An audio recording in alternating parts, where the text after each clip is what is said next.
జయ జయ శ్రీ సుదర్శన. నిన్న మధ్యాహ్నము ప్రతి శుక్రవారం అన్నదానం జరిగేటట్టుగా నిన్న కూడా అన్నదానం జరిగే గోశాల మంటపం నుంచి మేము ఒక పిలుపు ఇవ్వడం జరిగింది.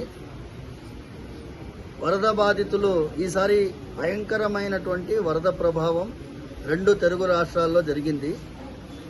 ఆ వరదలో బాధితులైనటువంటి వారికి ధన వస్తు సహాయం ఎంతమంది వీలైతే అంతమంది అందించండి అని చెప్పి నిన్న ఒక పిలుపు ఇవ్వడం జరిగింది. ఆ పిలుపుకి అద్భుతమైన స్పందన భక్తుల్లోంచి వచ్చింది.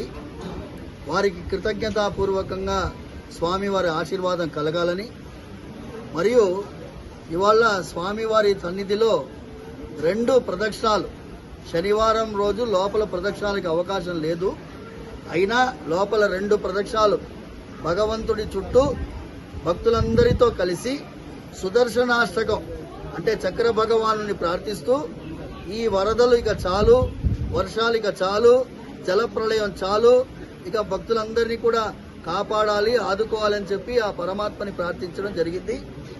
ముఖ్యంగా ఆంధ్రప్రదేశ్ ముఖ్యమంత్రి గారిని అభినందించాలి. ఎందుకంటే భయంకరమైనటువంటి వరద సమయంలో అందరితో కలిసి